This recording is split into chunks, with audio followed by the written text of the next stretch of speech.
Nesimi okuba nti oli ku Star TV emunyenye y'eggwanga amanya ndi Maishara Queen Mother mami w'abalongi second last board wa mama inna lillahi wa inna lillahi rajiuna Allah kumpere janna Firdausi.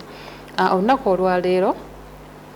programu yaffe ya Save Us Soul nga bulijjo tuleeta abantu baffe ab'enjawulo mmwe abali eyo ne mulaba engeri okubanga tusalamu amagezi abantu baffe ne babanga bavunduka obuzibu bwonna bwe tulimu. Era ng'olunaku olwaleero mu studio nkyaziza mami ono ng'alina omwana ono alina ebizibu ku obunene ennyo wabula nga sinnaba kwanjula bulungi nnyo nsonga ze ngenda kubanga mpumulamu katini nnyo osobola okwetereeza nga nange wenneetereeza tusabe nti nno tukwataganira wamu otuule onyonyoke bulungi sitoola eno tulabe engeri tugenda okuba nga tubasalira amagezi nabo babeere nga basanyufu. Tovaawo nkomawo. Queen Mother, Save a Soul.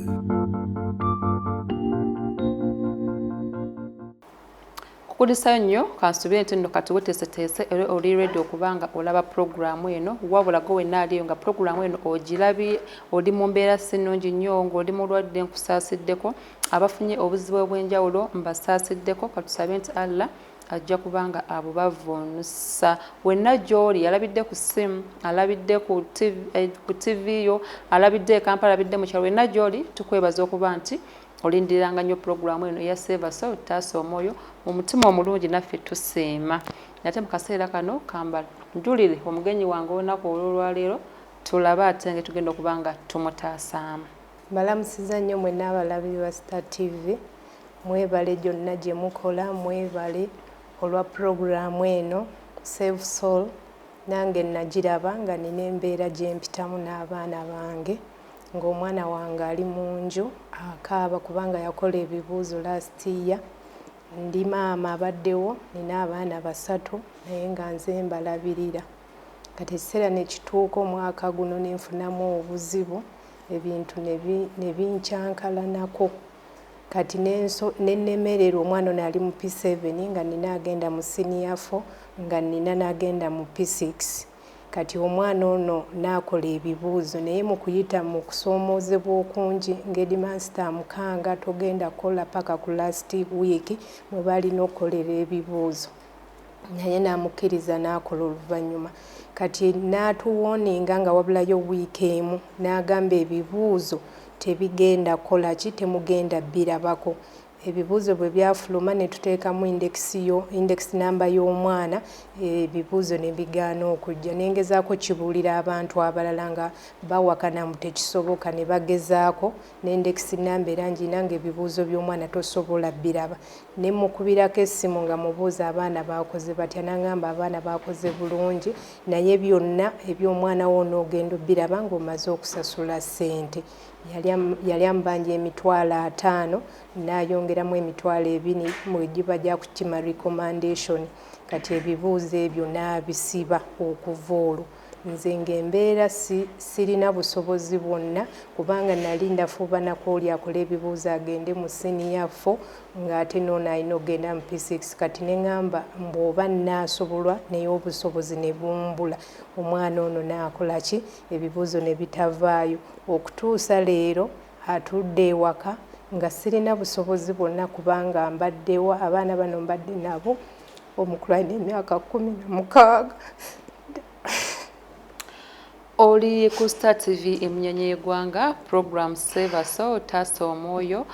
story ya mami ndo twalitandise okugiwulirako ng'omuzadde yenna otuuka n'obreakinga okusinziira ku ebyo by'obeera obanga oyiseemu naye nga watunyonyodde agamba omwana ono yalina abaana abacandidates omu yali sami candidate ng'omulala candidate wa senior 4 nasala wasooka amala owa senior 4 eno akasente wa P7 ne kabanga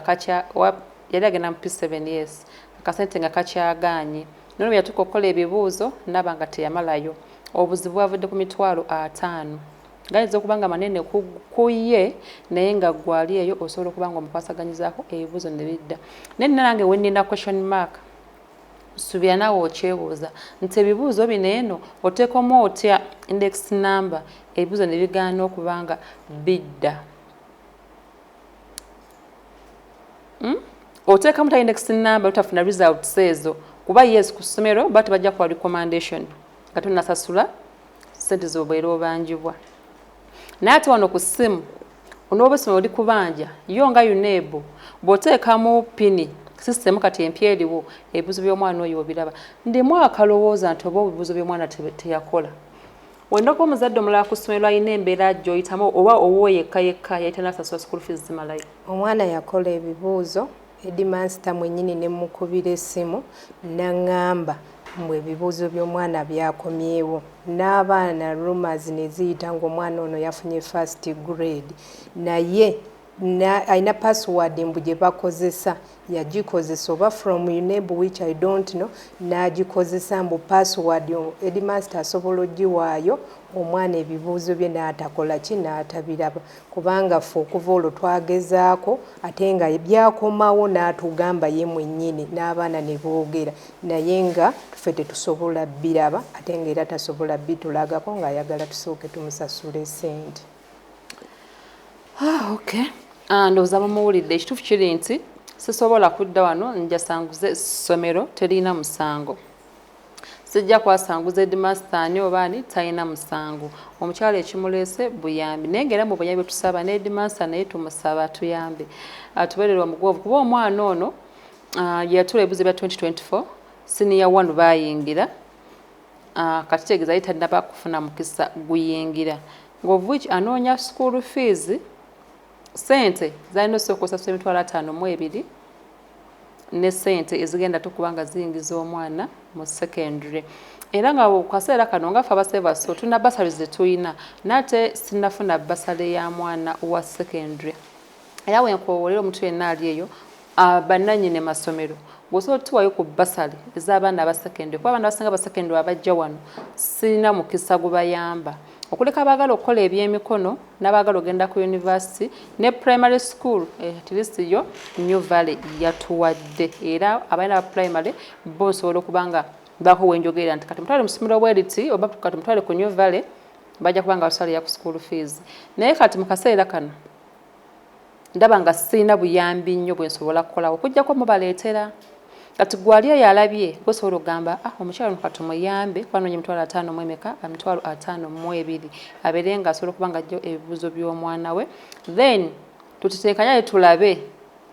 gy'anasomera oba gy'anadda kasobola okugamba nti ateresa n'asoma omwaka ogujja oba taamu ejja singa results zibanga zivuddeyo abantu nga bano sijja bagoba lwa nsonga eno program ya Save Us Soul taasa omwoyo nga bwe zijjanjogera buli omu alina ekimuluma buli omu alina ekimunyigiriza omuntu ajja kujja sijja gamba nti of course waliwo engamba nti tetugenda ku mpewo nga waliwo ebisobola okusootingibwa eno ebbali waliwo asobola okujja n'ogamba kino katukikole bwe tuti so omuntu muwa omukisa ne mbaleetera abantu gwalabye n'omanya engeri gy'osobola okuba nga oyambibwamu oyinza okuba nga ng'anya omuntu ono muleeta ate nga yalifunye omuntu akola ki amutaasa ekizibu ekyo kuba yinza okugamba bazadde naffe tuli eno school fees zitubuze yes zikubuze noyinza okuba nga olinayo essuubi zikubuze ne results zo oziina kati tumuyamba n'ajjayo paslip y'omwana we n'amanya nti kale yakola bw'ati nga bw'awulira ebyambo yafuna first grade osanga yalifunye essomero erimu basari teyekusinza bwe yakola obulungi ebibuuzo bye yabikola bw'ati naye n'ebibuuzo tabiyina ekisinga okuba nga kikola ki nga kiruma ye mami tusobola okwebuuza nti ye mami ali yekka wina abaana 3 dadi taliiwo okutuyambako dadi w'abaana bano nabeera naye omwana omukulu nga n'akoma okuyamba abaana bano ng'omwana omukulu oyo alina emyaka 16 yalina emyaka 4 kati nzize right now ali 16 tata yakoma okulabirira ng'omwana alina emyaka 4 nga alina emyaka 4 kati nembeerawo mu bulamu obwo nzize ndafuubana n'abaana bano kati nga ekisinga kyensaba mukama bw'aba nteereddewo ekkuba abaana bange bano bakola bulungi bonna oli eyo yamala P7 ali mu S4 yafuna 7 nakati akola bulungi n'ono abadde akola bulungi ne Headmaster akimanyi naye sirina busobozi nga maama ali omwo kubanga lyonna lyempiseemu okunyigirizibwa kwonna kwempiseemu kati ndaba ng'abaana bange sikyalina busobozi so ng'osaba asobola okutuyambako okufuna ssente zino omuntu asobola okuyimirira n'omwana ono n'asobola okuggyayo ebibuuzo bye then n'obuyambi obwa school fees okuyimirira okubanga byonna nze nina obikwasaganya ate nga sirina busobozi. Ebigambo by'omukyala Mulumba Joan ndowooza mubiwulidde. Omulanga gwaffe wano gwa kutuusa ddoboozi lyaffe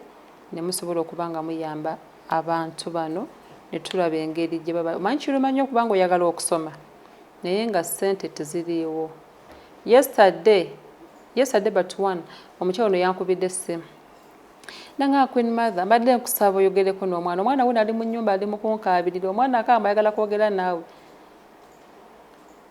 Ekyokukwata essimu gyogere n'omwana nange ekyasuse ne kinzigwako. Esooka nawe yankubidde essimu we nabadde nga sobola kubanga nconcentratinga nti njogere n'omuntu atali mu mbeera ey'embi. Era ne we njogerera kati omwana yazze naye mpozi naye nga nabadde sigenda ku mwana kumuteeka mu kamera naye ngiri maama jazze naye ate nga n'omwana wabanga asazeewo nja muwa chance n'abere nga yeeyogerera singa abanga akyagadde. Kuba mbaga njagala nnyo omuntu omukulu ate ategeera n'abanga yeeyogeredde ebintu ebyo. Jjukira ebigambo byonna bira ku programu zino zendeeta tebibeera byaffe ng'abakozi ba wano oba abatesesa programu eno oba ekitongole kino wabula zibeera za muntu yennyini Ssekinnoomu era yaba yeesaliddewo nti njagala nzije ndeete eddoboozi lyange. That's why soogerera omuntu yeeyogerera. Naye ng'omulanga gw'olwaleero ndabagamba Sebaso otaasa omwoyo fe tuliwo okuleeta tuliwo okutaasa. Omukyalo ne waba ayogera omuwulira ng'alina obulumi bungi ku mutima kitegeeza nti azitoowereddwa kimuyinze. Tulabye abantu bangi nnyo eyo nga yetta n'agamba embeera eganye kankwate abaana bange bano mbakole ekikyamu nange nkyekole kye tutayagala ate tutuukeko. Omuntu aba avuddeyo n'ayita eddoboozi lye n'agamba kanjogere bannanga abazitoowereddwa. So abantu abamu bajajinga abantu naye nga osooka n'otwa n'ofumiitiriza gwe kiyinza okuba nga kirina kutuukako oba mu famire nga temulimu gwe kyatuuseeko but abantu balina ebintu ebibaluma ng'alabira ddala tetusobola kukola ki kukisirikira. Mawusito kati ng'omwana ono ayagala okusoma nga ssente teziriiwo naye ng'ate ayagala kuba eriyo abaliwo naye nga okusoma kwa mpaka yasomye yalazeewa musomesa gondi atuuse omwana nga alumu wakugoba bugobi nga fees wezi naye ono ayagala obusobozi tewali. Kati mbadde mbasaba abalabi baffe abalungi alina kyalinawo abeere nga ateeka ku namba z'essimu ze mulabaawo anoonya emitwalo 52 omwana asobole okuba nga afuna ebibuuzo bye. Naye nga kino kyo nkyayongera abali mutubuulireko mutubuulire bakikola batya kiri kitya omwana yakola ebibuuzo oba teyakola. Ddala kituufu amasomero balina koodi ze bawaayo eri n'oba nga ne bw'ossaamu tosobola kubanga ofuna results ezo. Kuba abasinga baba tebannaba kufuna results okuva ku masomero naye oba amaze dde okumanya results z'omwana wo oba gwe mwennyini n'oteekamu n'omanya nti nafunye points bweziti. Kati w'ofuna akasente n'ogenda bakuwa olupapula olusooka nga twandakuwa pass slip waliwo recommendation gye basooka okukuwa eyo tebagikuwa ng'essomero badde likyakubanja n'oba wabuza katabo awe bakwatira omuntu yenna omuzadde. Tetugenda kukuwa recommendation lwa nsonga okyabangi bw'ekintu bw'ekiti naye ekyokukwata results zino ekyo wakyaliwo question mark mbadde sikategedde oba sikamanyi kuba mbadde sikawuliranga kuba nti ebibuuzo bikoze bitya nti babibrokinga n'oba kusobola kulaba kiki kyowafuna. Kyokula mbaddemu n'akagamba oba teyakola bibuuzo naye mami atukakasizza omwana ebibuuzo yabikola. Nesimye okuba nti okyaliko ng'era okyaliko program Sebaso otaasa omwoyo program gy'otuula n'okakkaniramu ku birowoozo n'abamu obumu okutuula obutuuzi n'olaba ng'olina ekizibu n'olaba kebera yakwe nangamba Queen Mother omukyala gwe naleetako nangamba mbadde wano nga nina ennaku kintu nga kinnuma nenda ye program netunira omukyala ate neŋŋamba ndabika nze ngira nindako kaaba. So obeerawo nga nayo ekweweeza eno mmere ya mwoyo music bagamba yakakkanya omutima naye olaba Save a Soul okakkana omutima gwabadde tagimanyi abadde tannaba kugiraba agirabye olwaleero osobola tunoonyawo ku YouTube channel zaffe kweziri ku Queen Mother Productions Yugi ne ku Save a Soul Taasa Omwoyo ojja kubanga olaba bye tukola ebiseera ebisinga tuleeta abantu nga nnaku njereere seetanga talina nnaku ffe tusanyuka luvannyuma nga tumaze okufuna obuyambi okuva mmwe gye muli era bwe ntyo ku lw'obulungi bwa puroguramu eno bwe twafune bannaffe abasobola okutuwa abasobola okugamba nti noka babeere nga bakwatagana naffe nga batuwa scholarships ne tuba nga tusobola okuba nga abaana basoma era nga neebaza nnyo Metropolitan International University mwebale nnyo mwebale ddala New Valley Primary School mwebale nnyo mwebale ddala Data Mine Technical Institute mwebale nnyo mwebale ddala Macallan Institute mwebale nnyo mwebale ddala ne Nairobi Benson mwebale nnyo mwebale ddala awo wenkoolera amasomero ga secondary nafunyayo limu by the way naye tetunatuuka ku nzikiriziganya nnungi nga nsonga ndaba akasente kakyali kangi eryo ssomero lya bbeeyi nebadde bangayi bajja salako naye era ke basazeeko kabadde kakyali kangi so sobola gamba nti bampadde lwa nsonga ndaba nga akasente abamu bayinza okuba nga tebakasobola wenkoera bannannyini masomero agaliyo nga basobola okutuwa ku basary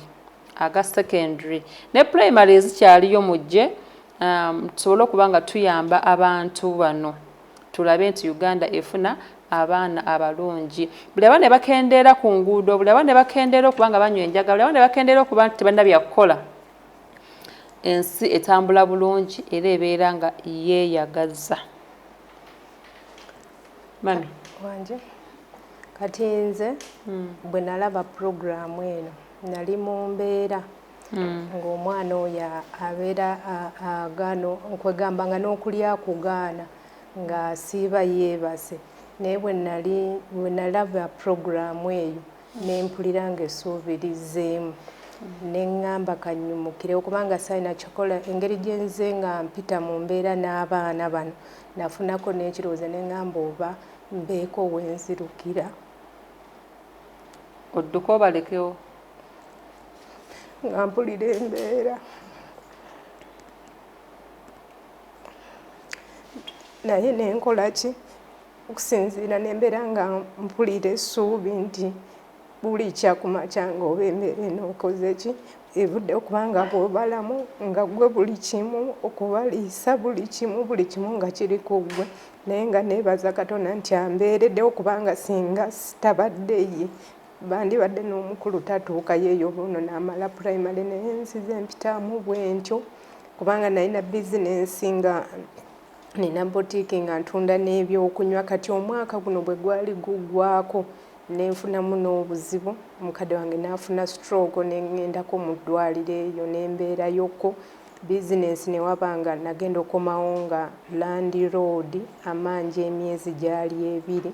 kati naŋŋamba toddamu kuggulawo okutuusa ng'okoze eki ng'ompadde ssente zange ate nga ebyo ebiseera nga buli kamu ke nayina konna kaali kagenze mu bulwadde kati nenkomawo naye nga embeera eno gye mpiseemu n'abaana bange nze saasoma nakoma mu senior form muzeeyi wange n'afa kati awo wenakoma emisomo gyange ne gikoma naye bwe ndabye abaana bange ne bw'otunuulira ripooti zaabwe bwe bazze nga basoma n'oyo yennyini Headmaster abadde nga amwekakasa nti ajja kukola bulungi naye nga wano bwe ntuuse wano ndabira ddala nina okusaba bonna abandaba nga ku puroguramu eno Taasa Omwoyo bayimirire nange abaana bange basobole okusoma nze kye saatuukako bo basobole okubaako we batuuse kubanga nange mbaddewo nemekoma wakati wano. Ebigambo bya mami ndowooza mubiwulidde kubanga ekirungi ekiriwo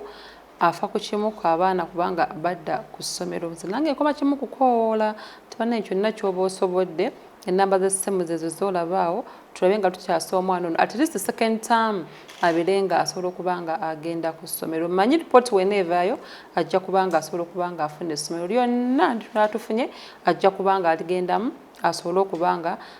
asoma. Mami owa senior 4 tukyali kuwa P7 owa senior 4 yina plan kinaye kuba ebibuzo nabyo byakomawo ono yagenze mu senior 4 yagenze mu bugenzi mbadde ntudde nabo kati waliwo omukyala yajja n'abalaba ne mubuulirako mukyala oyo n'aŋŋamba nti ngenda kuyamba omwana ono ng'olwatudde weeks zaali 2 oyo wa senior 4 naye omukyala ono n'aŋŋamba nti ngenda kuyambako eno ettaamu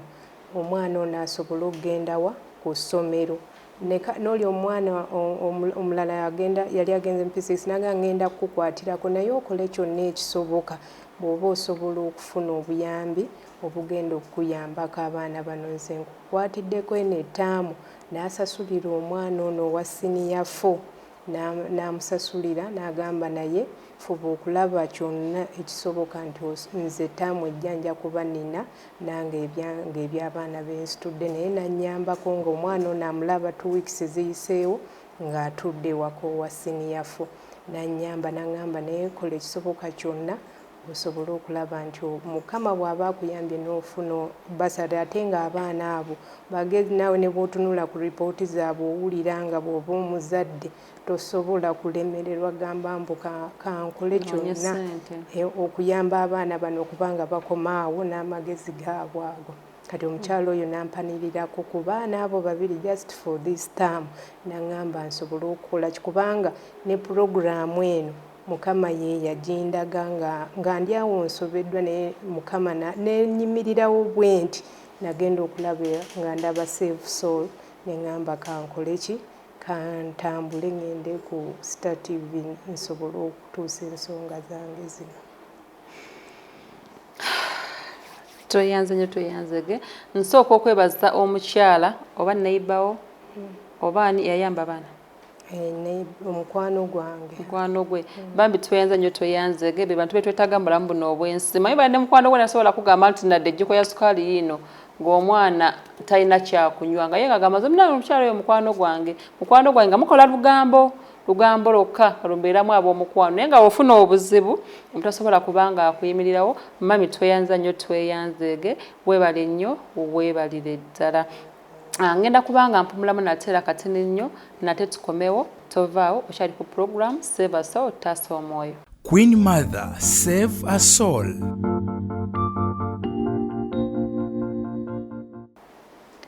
Program Save a Soul taasa omwoyo k'okyali ng'era okyalinange Maishara mu Queen Mother mami w'abalungi okubanga njikutuusaako nkwebaza yonna gy'osinzira okubanga olaba programu zaffe nkwebaza yonna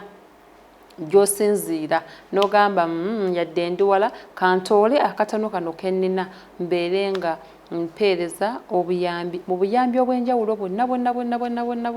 bwe tuba nga tuzze nabo. Abamu n'omwana wattu bajja wano eno nga bazze na bizibu birala nnyo nga si bya ssente nga bitaaga just magezi kulaba nti bayitamu ekyo kye babeera balimu. Bangi bajja nga balina ssente naye nga waliwo ebiganye engeri tutambulira mu layini ennambulukufu. So abantu abajja wano mwenna mbeebaza okuba nti mujja ne mufuna amagezi ne mufuna okuweewuka ku mutima n'ogamba wempitira wano eno kino kijja kuggwa. Eriyo abajja nga balina emisango bambi nga gyakonera mu kkooti n'agamba nze abalooya bansabye ssente zimbuze naye Queen Mother nkoze ntya. Bwetyo ttiimu yaffe eya ku saidi ya lo nebanga naye ate eyimiriramu negamba kangende mbeere nga nnyamba ku bantu bano ku musango guno babeere nga batambula bulungi baleme okukola ebikyamu. Abantu bangi baba n'ebizibu bya njawulo n'ogamba kangende naye ate olwaleero kya mwana ayagala kudda ku sitayiri kiruma muzadde yenna nga mwana ye kubanga ali waka kiruma omwana abeere waka n'alwala nokimanya nti mulwadde era n'okuba mimanya bulwadde kubeera n'essuubi nti kasita muwe eddagala agenda kuwona. Bangambye mwongere ku ssaawa 8 buli omu omanya agenda kuwona naye omwana akutuulidde awo nga tumanyi kiddako mukwano obwo bulwadde bwa bwongo ate nga bubeera bubaluma babiri. So tuddukire omukyalo ono tulabe nti omwana ono tufuna ebibuzo bye ebya P7 ebinaddako tujja kubanga tujja biwangula ekyo nkimanyi kubanga Headmaster ye yayogera nga wabulayo wiiki emu ne message n'agisindika ku ssimu okwo nti tetujja kulaba bibuuzo. Ekyo nkikakasa nti tukigezezzaako. Waliwo n'omulala omukyala yali agamba tekisoboka. Nange nasooka kuwakanya. Naye mbu balina password ze bakozesa ennaku zino kubanga omwana oyo yasoma nnyo nga yeewaddeyo bambi kubanga yafiirwako n'omwaka ogwa P3 era nga nnemereddwa n'agutuula. Kati awo bwe naddamu abadde ng'ajja ng'asomera mu eryo essomero limu ng'asomera mudde nga ne P7 agisomedde mudde ng'atambula ekiro n'agenda bambi ku ssomero. Naye ku luno n'agamba mami bw'oba osobola okunnyamba ng'osobola okunteekako mu boarding naye nga bw'olaba abaana nga naye alina life gye yeegomba bw'asobola okugendako oba mu kisulo n'asoma.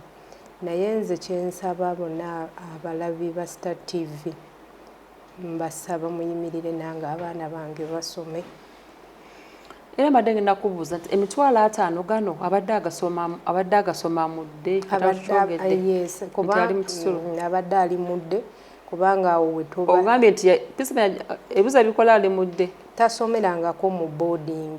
ye yali akisaba kati kubanga n'ebibuuzo esibadde sasula sente mmeka ezo libadde lisasula emitwalo 5 nga wadde kubanga lye libadde okumpi newasobola okutambula okutuuka ku ssomero. Taamu yonna tewagisasulako yadde? Saagisasulako we yannemera. Wasaba sifuna eziregisteringa? Nafuna eziregisteringa n'ebirala ebyo kati byalimu ne pate zaabwe byonna ebyo kati naye akasente kano. Headmaster oluzanga yalinako obusungu bungi nnyo engeri gy'obadde ogambye nti wangambye nti ne bw'anaakola atya ne bw'onookola otya. Kwegamba simanyi kubanga obusungu nze mbadde nga nsasula bulungi omwana talina bbanja lyonna lyambanja apart from lino eryali erya 3rd term n'omwana awo yayingirawo okuva mu P4 wazze ng'asomera okutuusa w'amalidde P7 naye Headmaster yayagala sente ze. Tewali kizibu kyonna kye tuyina naye tetutabukangako naye yagamba mbu omwana alina okumuwa sente then ajjeyo ebibuuzo bye. Kituufu kubanga eri basomesa n'ate era bizinesi kuba naye nalina osasula abasomesa abaana abo. Kati ate ye yakitegeera mbuba kati nga bw'ojja osaba nga weegayirira omusomesa nja kunoonya kati ye oba n'akitwala mbu oba namulimba naye nga sente zambula kubanga era bwe namusabanga era nasasulanga naye ku luno kyagaana kubanga ne holiday yonna nga bwe tugiyiseemu nga nina embeera gye mpitamu n'abaana abo ng'oluusi n'ekyokulya kiyinza okubula naye n'embeera kati amaanyi nga tadde bafune obugabirizi nsobole okulaba nga babeerawo holiday yonna. Kati edduuka liwayogeddeko ozzeeyo Land Road yagaddewo likyali liggale oba? Likyali liggale ayagala sente. Ali gyetukoma okubanga liggale n'emyezi egijja nagyo agigattako oba mwakubanga yaŋŋamba musiddamu kuggulawo nga simusasudde sente. Kati bwe nalaba stress nga naawe bw'obeera oyina kino kiri wano bino by'abaana bino biki kwegamba n'ensirika omulundi gumu nentuula era ebintu byange mwebiri mulimu fridge mulimu engoye byonna mwebiri. Nga ndaba Land Road ono wate kubanga tulina bizinesi ate ng'eri wali etudde edduuka lyo lya sente mmeka? Nali musasula emitwalo 2. Lwaki kati Land Road yo tetuba nga tufunye nakuba olina okukola kati lwaki tetufuna gundi n'ova mu dduuka eryo n'ofuna edduuka ettono tisi emitwalo nga 8 ku 10 n'obeera okuba kokola olina okukola? Yes kubanga nina okukola mbaddewo kuba kati gino emyezi gigenda gyeyongera kutagenda gigattako najjo kuba tajjasigala nga afiirwa okuba gwe edduuka lye liggala. Of course yakyagala naye kwegamba nga nkugambye nti bwe nalaba programu n'enziramu essuubi mu mbeera eyo nga ndi confused nga ne stress nnyingi kati neŋŋamba kweganga sirina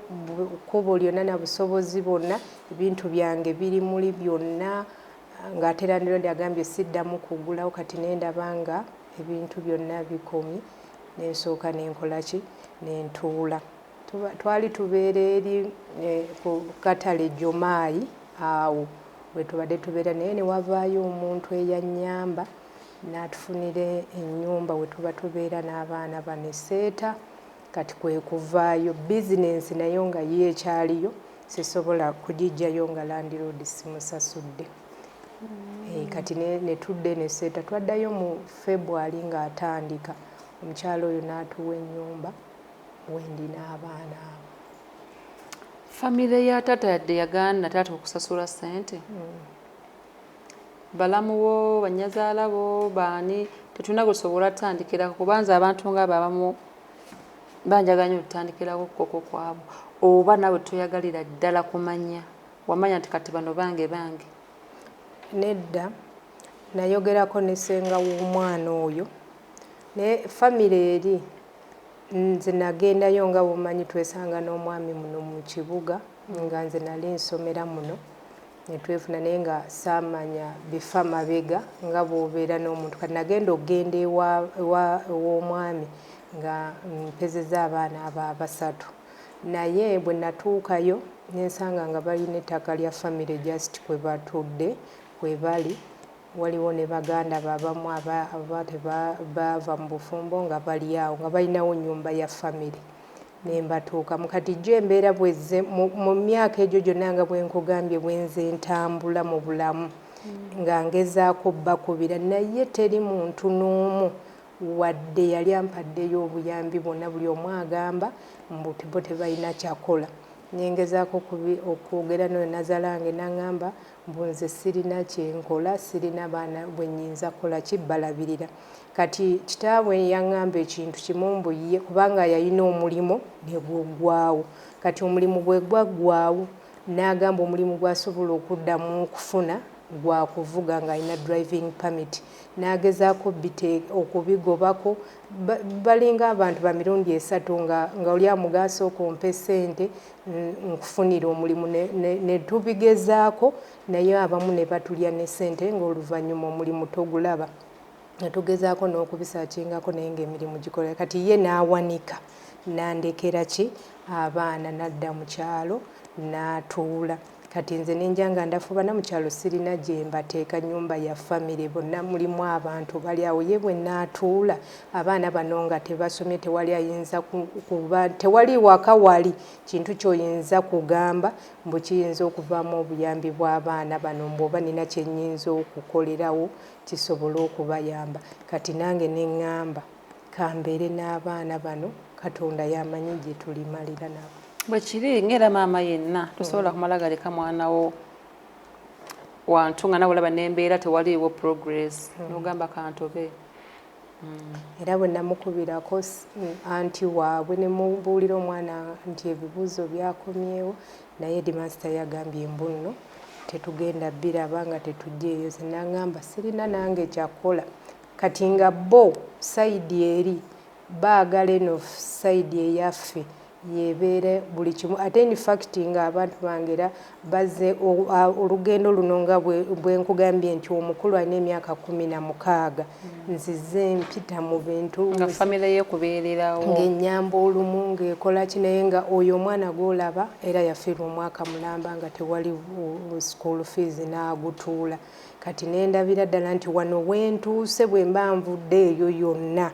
kanekubireko nange omulanga Mukama bw'aba asobola okubaako ayimirira nange abaana bange nange ndabe ku ssanyu nga mpise wempise naye nga batuuse ku buwanguzi. Amiina tugenda kituukako basenga bo bajja kujja nnyo Mukama ayinza obbayamba ne bakula ne basoma ne bamalako ne bafuna abaami awo basenga bajja kujja era bajja ne transport yabaleeta bajja mufuna era kubanga kati nakoma okugenda omwami lwe yantwala eyo nakoma okugenda ng'omwana oli omukulu gwe nkugambye yali emyaka 2 nga bagenze kubabatiza naye abantu bano ne bwenkuba essimu ne bwenkola ki ne bwe mba mpita mu mbeera etya tewali muntu ayinza kuba anyway sibanenya kubanga nabo embeera nze gye nalaba tebalina busobozi tewali kyenyinza kugamba nti obanonya nnyo nti bazirina naye baganyuze tebazirina kubanga n'oyo nze kyemmanyi nti omwami ono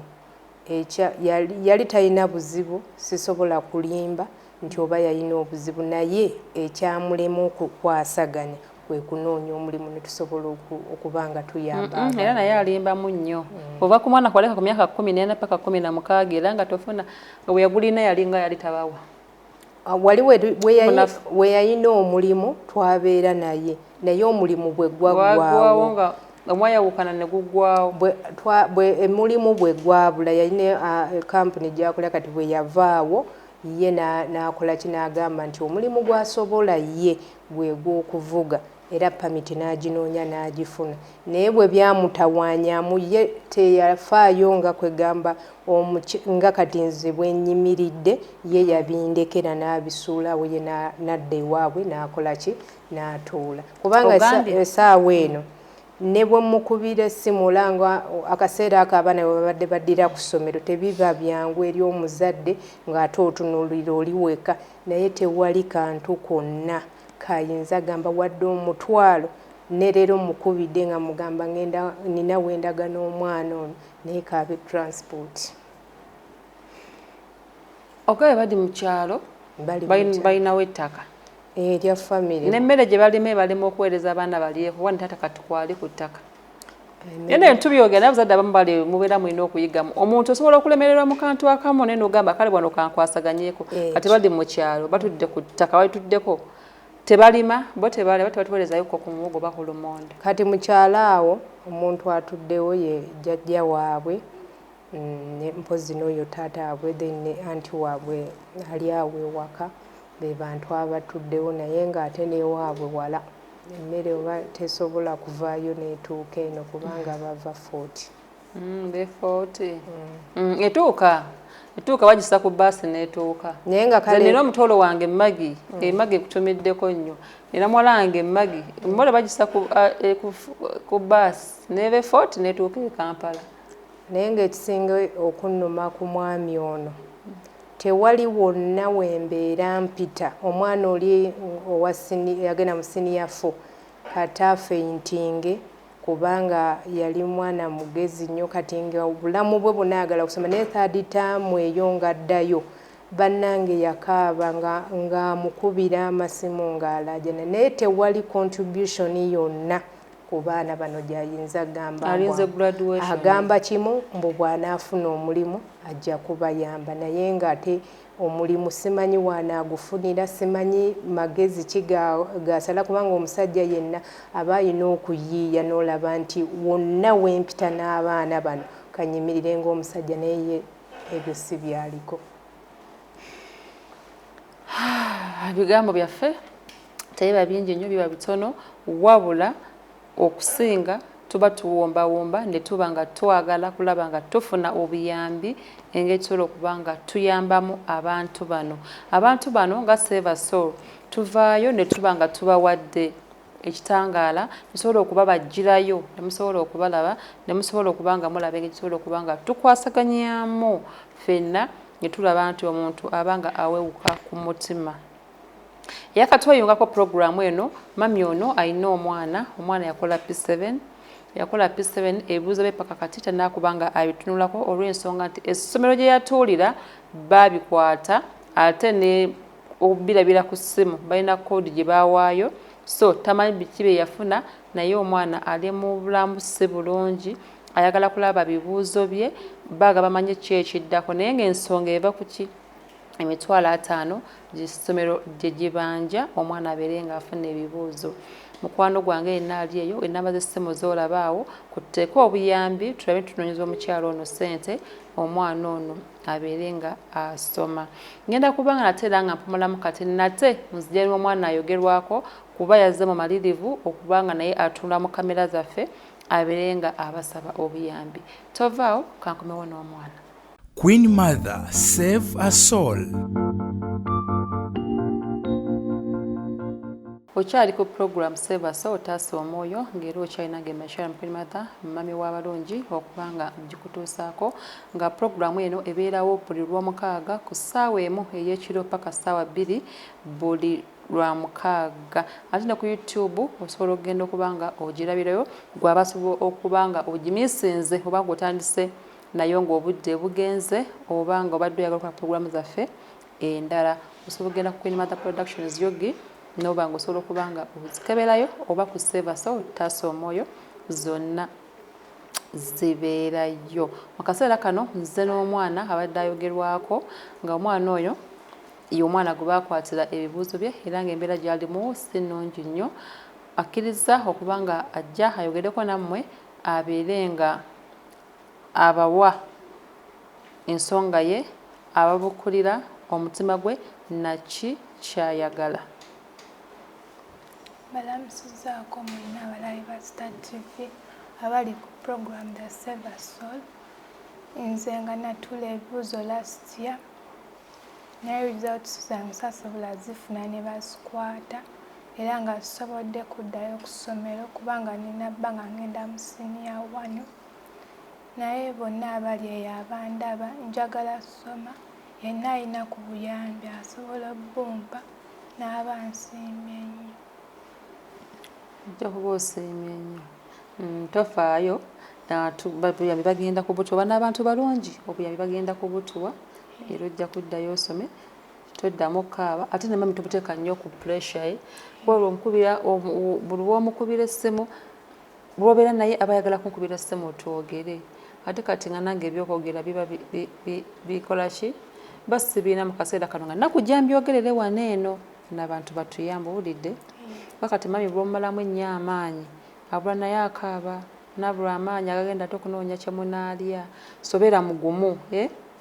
kati nobeerwa mugumu nga naye abeera mugumu ng'anoonya ssente buli wookaaba naye ng'alwala ng'anafuwa ng'abulwa n'amaanyi agabadde gagenda okukola ki okukola anoonye kyemunaaba nga musobola okulya naye nga kyobamanya puroguramu yaffe ne ya Save a Soul bagenda kutuyamba akazadde tugenda kafuna tukkirize nti kati kyaleka senior 1 ya first term etuyiseeko eyinza okuba nga etuyiseeko kubanga kati otuva kati kyemmanyi tujja kgenda second term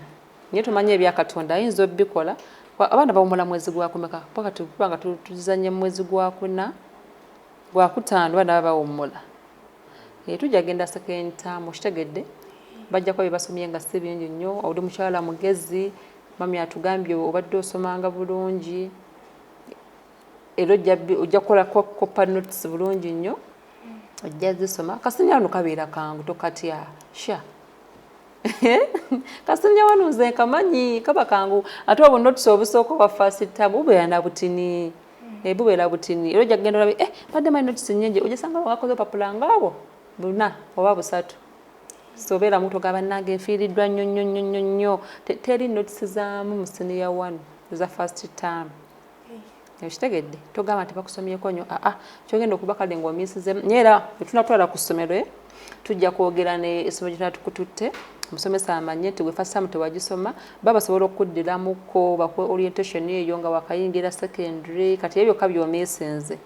tebakubuuliddeko bulungi oze mu senior 1 okola biki subjects ebikoze biti ebitegeera ebyo n'engeri curriculum gyekoze eki gyekyuse so tweyaliikirira nnyo kasa tumiisinze UNEB first term kokka mukama mulungi P7 wagikola senior 1 tulina kyobeera omiisinze era ogenda kugisoma nze nkuwa assurance senior 1 second term tujja kubanga tuli ku ssomero owulidde katogenda kuddamu kaaba awalabye abalungi baby girl yono mpozi yenna Atrine Daria yono baby gwe bakwatira ebibuuzo mukwano kyonna kyoyina tumuwe emitwalo 5 Queen Mother waabwe mitwalo aga getunoonya woteekerako omutwalo noyina saako omutwalo oli n'atuwa 2 aya asobola okugamba ye mwekooyera ki 5 gaagano